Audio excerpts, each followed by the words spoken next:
Gathering all the books I read this year is no easy task, especially when the spines are hidden like mine are on my bookshelf. But you know what? You reap what you sow sometimes. So here we are gathering the books, and I'm so excited to talk about them with you. I have read 34 books so far in 2024 and I want to talk about them. Last year I read 99 books and this year my goal is still to get 100 books read by the end of the year. I am a few books behind schedule, but that's okay. Of the books I've read so far this year, I've had a really enjoyable reading experience so far, and I also think I've gotten a little bit out of my comfort zone with a few of these books, so I'm really excited to talk about them today. I will be giving you a small summary on each of these books as well as the rating, and I will leave them up here for you in case you're interested. Another thing I wanted to mention is that about half of the books I've read so far this year were via audiobook, and I totally think that counts as reading. Say what you will about that, but yeah, without further ado, let's get into the 34 books I've read so far this year. And we're gonna start off with a banger, one of the only 5 stars I have given a book this year. I know that's crazy, but Warbreaker by Brandon Sanderson is so far the best book I've read in 2024. This is a standalone fantasy novel. If you are new to Brandon Sanderson, I definitely think you should start with this one. It is so easy to get through, even though it's quite large. The magic system is just so easily digestible. It's a very fast-paced story. The plot is really good, very unique, and I love how he writes characters. The character development is so good. I was in tears by the end of this book. We have a magic system based off of colors, and the colors around you can use to like wield things.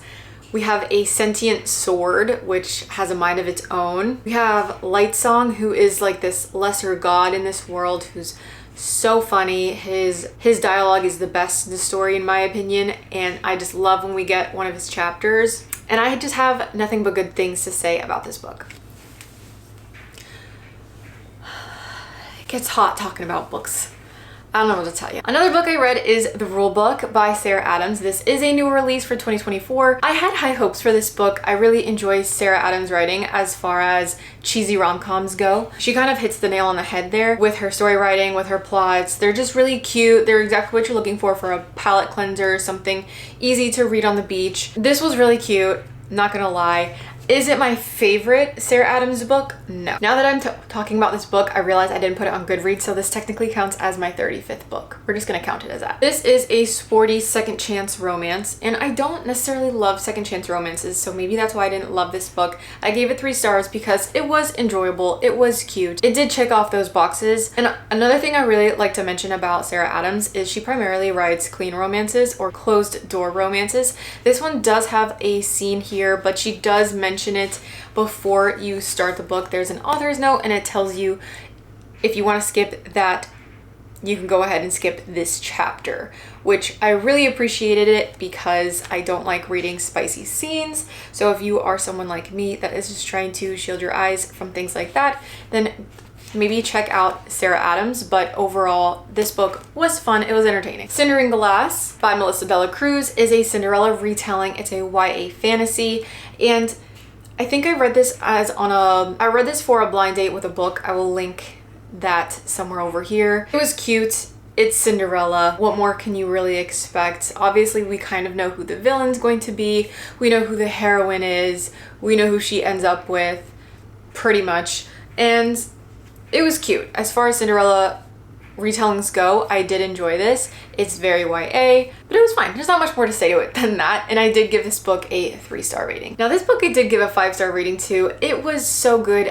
I listened to this book, it brought me to tears. I ended up watching the movie right after it. It was also very good, and that is Redeeming Love by Francine Rivers. This is a historical romance. It's based off the story of Hosea and Gomer in the Bible. This is a really, really, really good story, and it's a little triggering. So it deals with SA, it deals with childhood SA, redemption, grief, forgiveness, has a lot of themes, and it was just a very compelling book, a very compelling story. I love the historical aspect of it during the California Gold Rush, maybe towards the end of that. It was just very well written. It was so good, very like tear jerky, and the movie was really good too. So If you don't want to read the book, watch the movie, but this was a 5-star for me. Finley Donovan is Killing It by Elle Cosimano, I think I pronounced that correctly, is one of my recent reads, and this book I gave a 4-star rating. It is a quirky, not really sure how to categorize this genre, but we have a girl who is a single mom, 2 kids, messy divorce, custody battle kind of thing, also trying to write a book. And somehow, some way, she gets in the middle of this woman thinking she's a hit man. And so she gets hired in a Panera Bread to off some random person's husband. And stuff goes downhill from there. It's very funny, it's very quirky, it's kind of ridiculous, and it was really fun. I'm currently listening to book 2, so if you want something that's just really fun and a good time, again, maybe another palate cleanser, this is a good book to check out. The Fury by Alex Michaelides is a book I had a lot of high hopes for because I gave The Silent Patient 5 stars. I gave The Maidens like 1 star or 2 stars.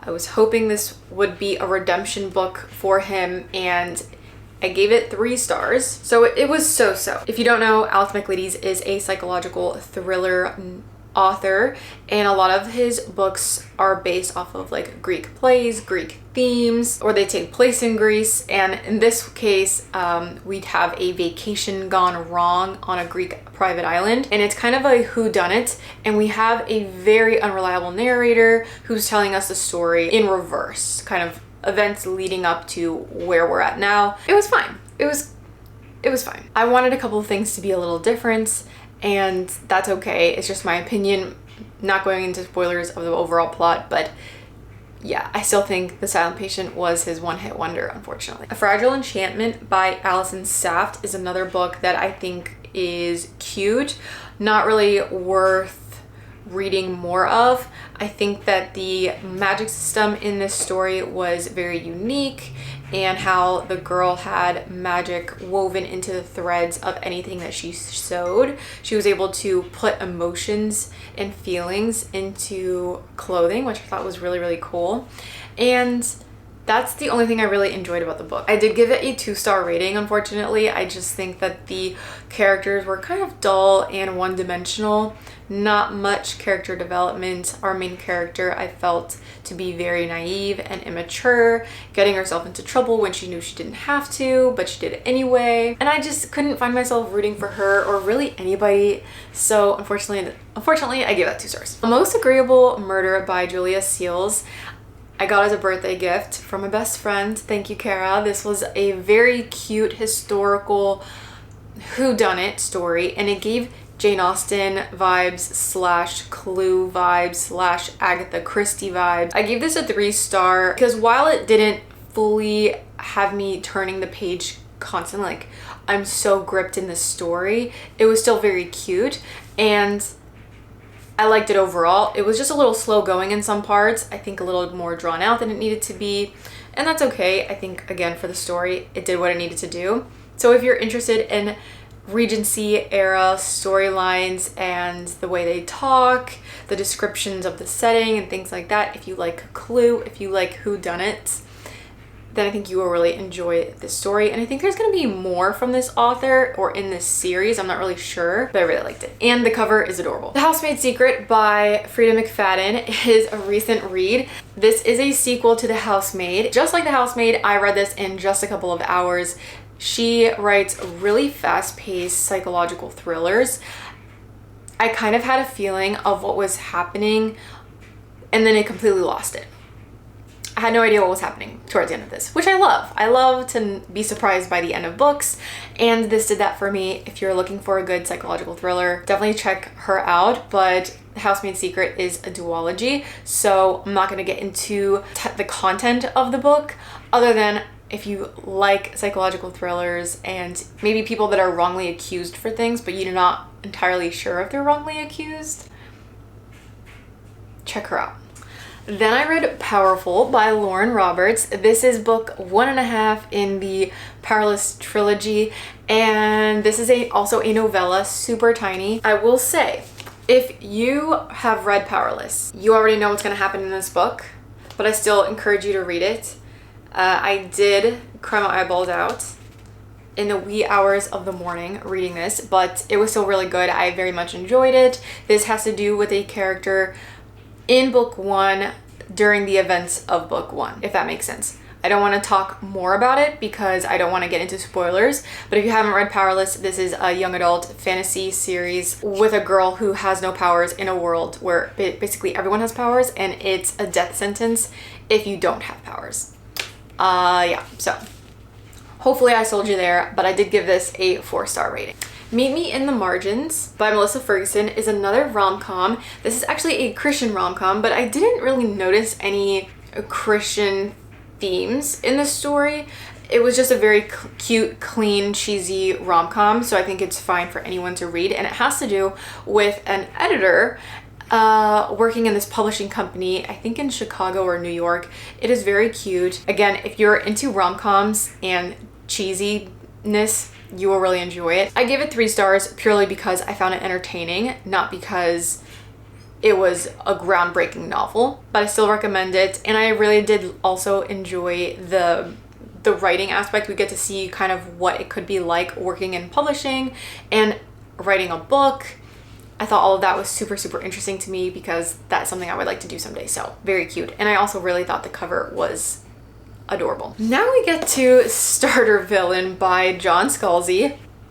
This book, I really didn't know what to expect. I've never read anything from him before. He, I'm pretty sure, just writes satire, and that's exactly what this is. Kind of commenting on big tech, the corruptiveness of people higher up, and what really constitutes a villain. We have sentient cats. If you like Garfield, if you like Despicable Me, I think you will enjoy this book. And if you like satire, okay? If you don't like satire, don't read this. But I did give this a 3-star rating purely for the vibes. It was a slow-paced book. It took me a long time to get through it, but it was fine. Someone Else's Shoes by Jojo Moyes, I absolutely loved. I love pretty much everything Jojo Moyes writes. She is one of my favorite authors. I think I have almost all of her books. This is a really cute switcheroo type of storyline where we have a woman at a gym who accidentally grabs another woman's duffel bag because they look the same. And she takes advantage of the stuff that is in the duffel bag and pretends to be someone else for the day. And she notices people treat her differently because of it. Meanwhile, the girl whose bag was accidentally taken, her life just gets thrown for a loop, and we go back and forth between these two women's lives and how they meet in the middle. And it was just a really, really cute story. I love the friendship and camaraderie that we get in this storyline. I also really appreciate the difference in the 2 romantic relationships that we get between these 2 women's characters and their storylines. They're different, they are cleverly written, and I just think they're really special. So I definitely encourage you, if you are a girl's girl, to read this book. It was very fun. And if I didn't mention, I gave this 4 stars. The Girl Who Was Taken by Charlie Donnelly is probably one of the more serious books that I've read so far this year. It is a psychological, like, crime thriller. So we have 2 girls that go missing one summer. One comes back and another girl doesn't. And years later, the sister of one of the girls is determined to find out through her career as a forensic person that does the autopsies, whatever they're called, kind of what happened. She's interested, she's bothered by the fact that no one's ever figured it out, and she works with the girl that had come home to try and solve the case. It was really good. It has a lot of dark themes though, because it is a crime thriller, so just a little bit of a heads up there, but I do think it was well written, and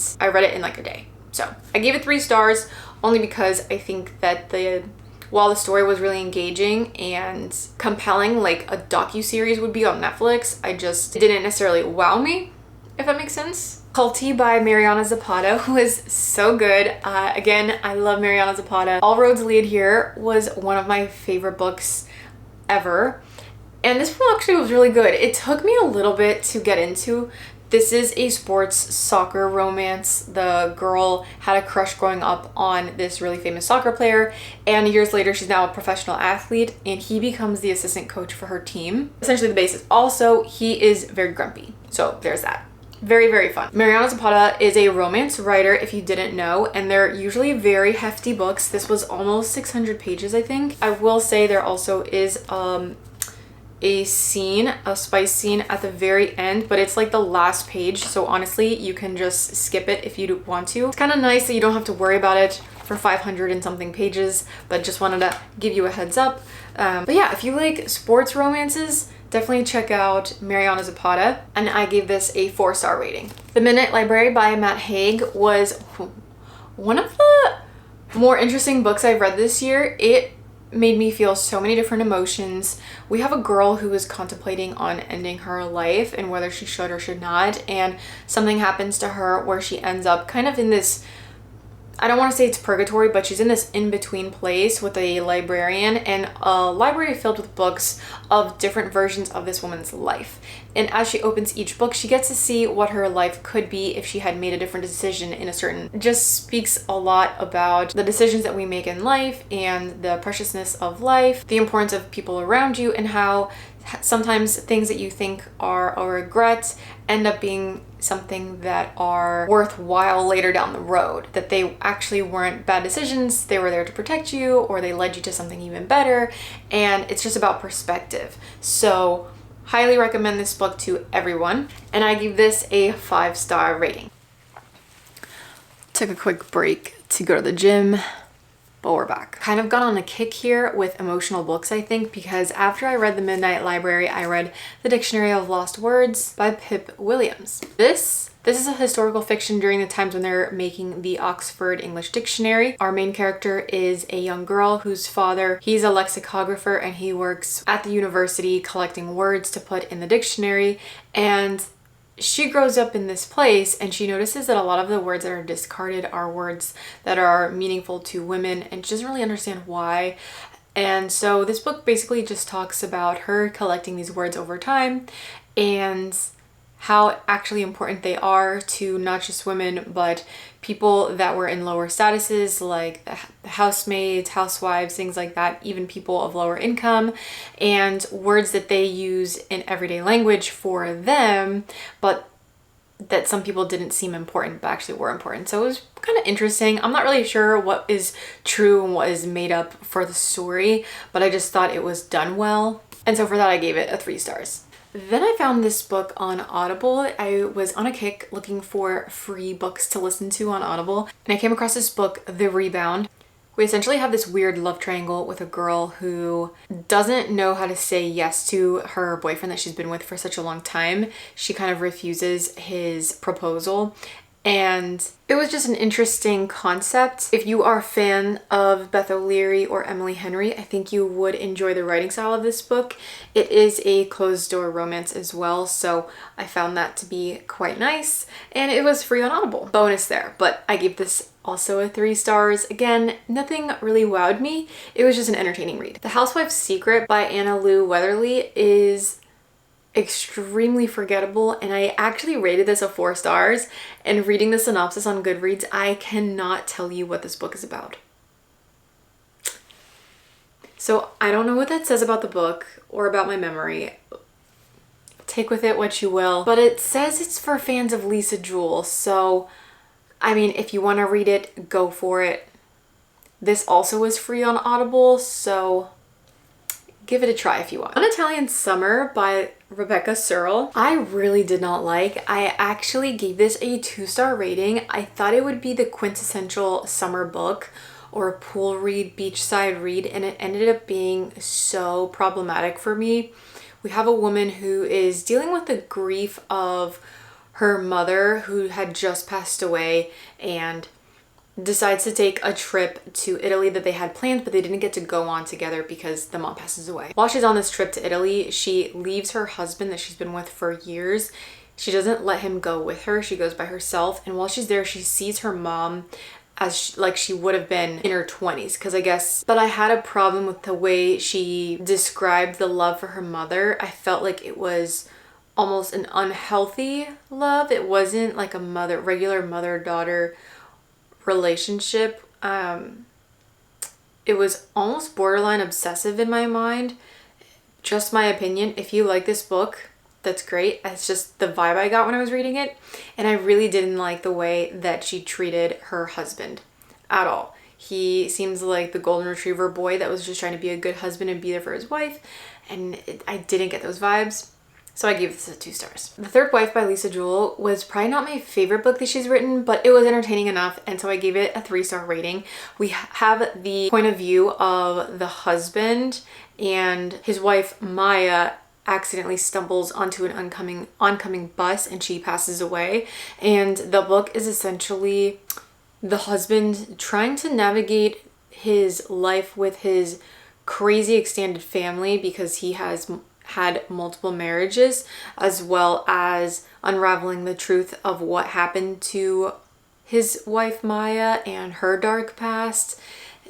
Yeah, it was interesting. Again, not my favorite. I think she's done a lot better job of doing thrillers, but this was a nice story, I guess, with interesting characters. Then I read Hello Stranger by Catherine Center. This, I think it's one of her newer books, and it was really cute. We have a girl that goes temporarily blind. She has an accident in the beginning of the book, and so the book is essentially her trying to navigate life with this thing that she's been dealing with in her head, but she's an artist. That's the only problem. Not just an artist, but a portrait artist, so you can see the troubles there. I thought it was really unique, the storyline, and I do like the cheesiness, the rom-comminess of Catherine Center's writing style. For that, I gave it a 4-star rating, and also this is another clean romance. So if you're looking for that, definitely check out Catherine Center because she does a good job with them. The Wishing Game by Meg Schaefer, I gave a 5-star rating to. I thought this was so unique. I thought it was so sweet. The concept of this Willy Wonka type of character having an island, and he is an author of a book series for kids. And this girl who is the teacher of this little boy, she absolutely loves him. She wants to adopt him. He's a foster child, and just because of financial means, she's unable to do so. So she signs up to do this competition with this author in his island in order to hopefully win money to be able to adopt him and change her life and change his life. It's a very sweet book. I thought it was really uniquely written. I thought the storyline was so sweet. The ending was beautiful. And yeah, I think everyone should read it. It's just a great story of adoption. Murtagh by Christopher Paolini. I had to give 5 stars. Like, how could I read this book and not give it 5 stars? I thought this was quintessential Christopher Paolini. If you liked the original series of Aragon, you will like this series. You will like this follow-up book or story. I don't know if it's going to be another series in Murtagh's point of view after the events of the war in the last book. It's good. It has really interesting battle scenes. It goes, you know, on the little journeys with him and Thorne just traveling Alagacia together. They get into some trouble and he has to deal with some stuff in his past.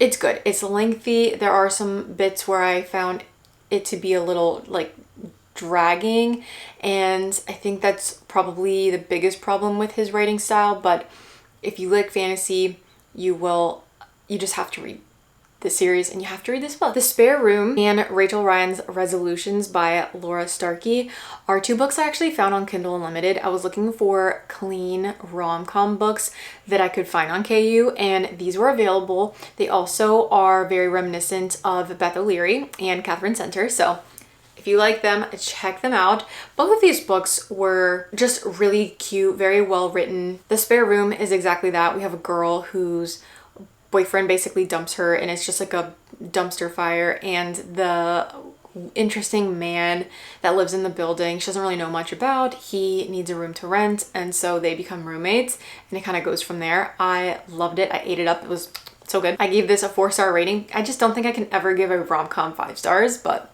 this was a good one, so it's 4 stars. Rachel Ryan's Resolutions is a little different, but I liked the concept. We have kind of like a friends to lovers / love triangle thing happening, and we also get her New Year's resolutions throughout the book, which are kind of cute. We see, it's just very realistic, I think, crossing out things that you want to get accomplished in the new year and what she does and doesn't get accomplished, and I just thought that was super cute and quirky. So Definitely check it out if you have Kindle Unlimited. I also gave this book a 4-star rating. Honeymoon Crashers by Christina Lauren, I didn't love. I thought it was fine. I actually gave it 4 stars, but I think it's probably worth 3. I think is a sequel to The Unhoneymooners by Christina Lauren, which I loved. I think I gave that book a 5-star rating. We have a maid of honor and the best man, and they kind of have to work together to plan this wedding last minute. And so it's just them trying to work things out or whatever. It's very insta-lusty, so I didn't love that. Kind of just completely unrealistic chaos, but whatever. It's a cute short story. I think it's not a full novel. So yeah, it's entertaining. If you liked the first book, you'll probably like this one, but it's not anything to write home about. Then I read Gilded by Marisa Meyer, and I think I've just given up on her. I've tried a couple of her books now, and I just don't like her writing style at all. I don't know why. I love retellings. I love YA fantasy. I just can't get into her writing style. I think it's just a little too young for me, and that's maybe what's hindering me from loving her books like some people do. And I was recommended Gilded by a lot of people, so I feel bad that I didn't like it. So I'm giving it a 3 stars, not because the storyline is bad, but because it's just not for me. And I don't think it deserves a poor rating because of that. But this is a Rumpelstiltskin retelling, so if you're into fairy tale retellings, maybe check out her books, but just go with it knowing that it's going to be very YA, very young YA. So a YA fantasy I loved, I ate up, I can't wait for the sequel of, is What the River Knows by Isabel Ibanez. And this is a Egyptian mystery fantasy story, and it's also historical. It is so good. I loved the adventure that we get in here. I loved the settings. I love that our main character is Spanish.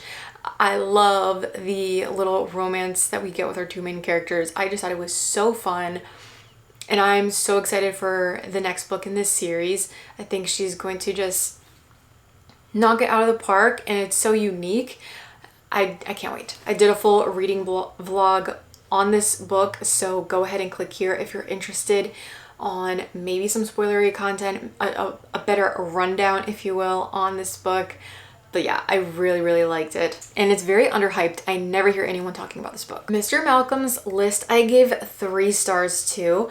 I thought I would like it more. I got into a Regency romance phase for a bit, so I was just trying to find a lot of these, and it was fine. It's just nothing special, I guess.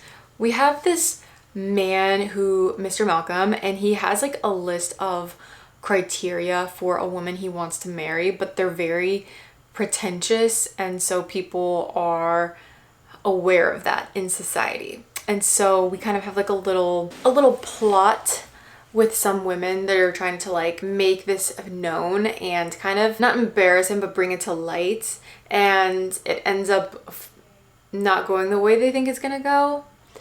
It was fine. I don't know. I'm interested to see if there are people that actually liked that book. I gave this a 3-star rating, but I'm kind of being generous. 1,000 Heartbeats by Kira Cass, I gave 4 stars to. I thought this was a really cute, just a fairy tale like fantasy.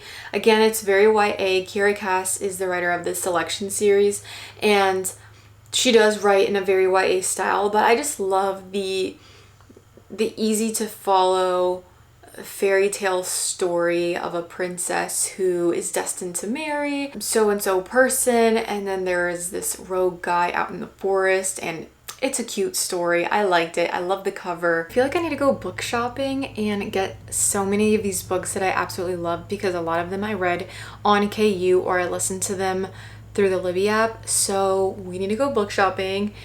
This next book was fantastic. It is The Flat Share by Beth O'Leary. This book got me into Beth O'Leary, and now I want to read every single one of her books. Give this 4 stars on Goodreads, but honestly, it's like 4.5, 4.75 for me. It was immaculate. We have the best conversation pieces ever with these 2 people that have to share a flat together in England, and they never meet because one works days, the other works nights, so they never really see each other. They just sleep in the same house. But yeah, they communicate via sticky notes, which I just think is the most cutest, unique thing ever. And yeah, it was very wholesome.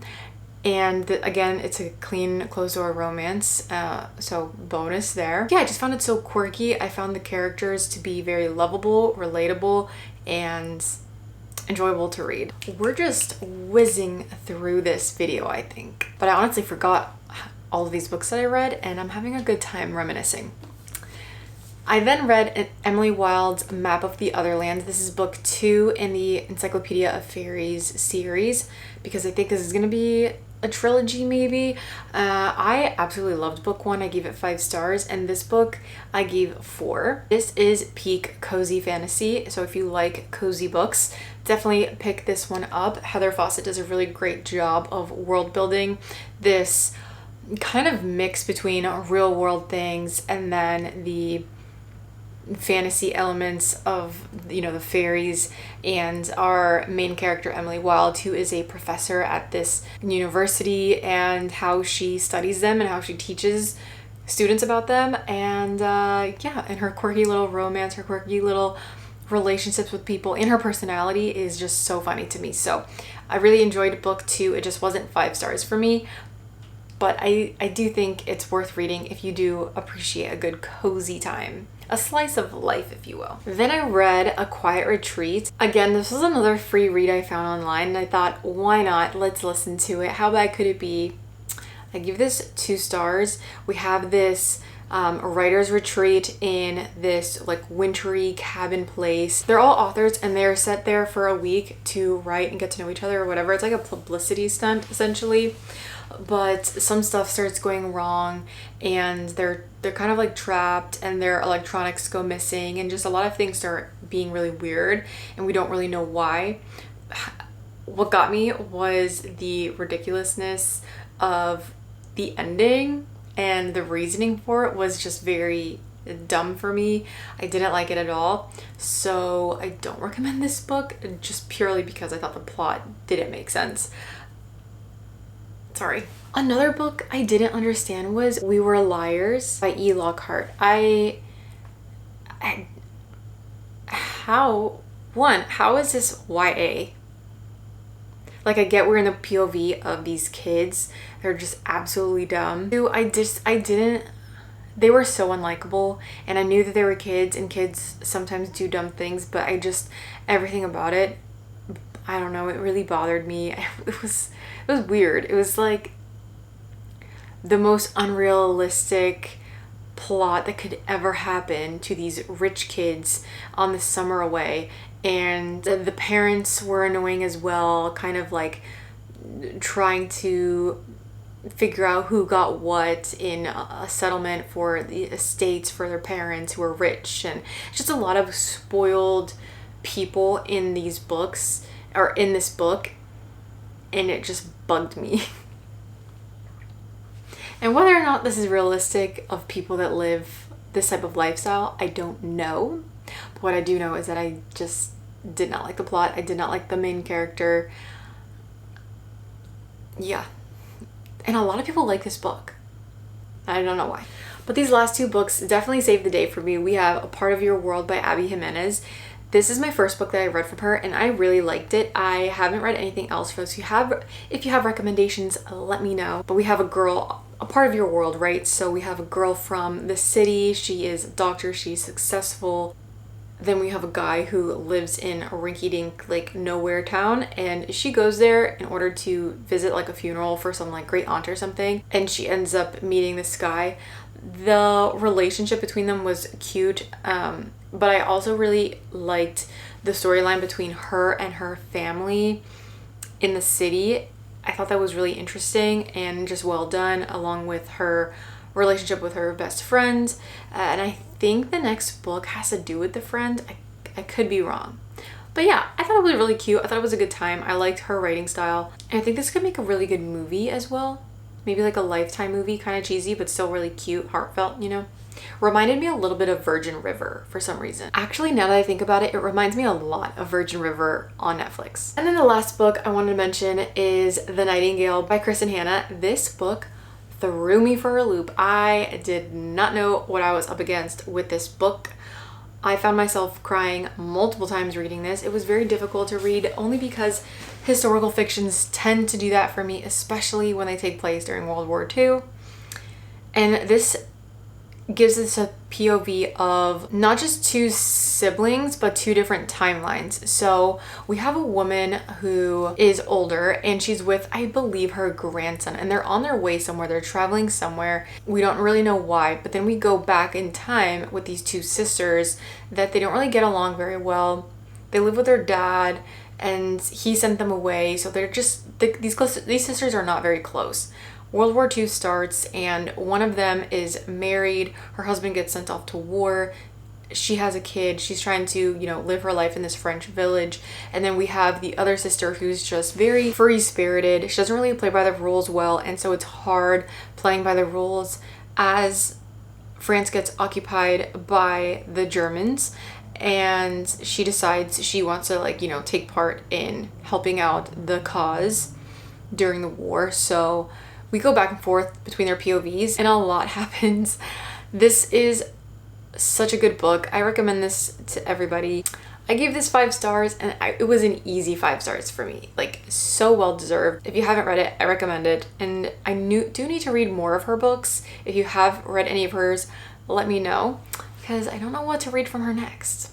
And that is all of the books I've read so far this year. It comes out to 37 books.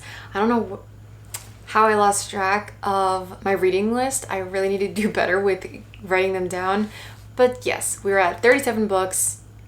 I'm technically 5 books behind schedule for my 100 book goal, but I think we can do it. I'd love to know if you've read any of these books or any books that you're looking forward to reading. How many books have you read so far this year? Let me know in the comments. I hope you found this video helpful. Maybe it helped you find some good book recommendations and maybe some books you may want to avoid. Who knows? Either way, I hope you enjoy this video. I hope you enjoy your next read, or whatever that may be. And until next time, I'll see you in my next video. Mwah. Bye!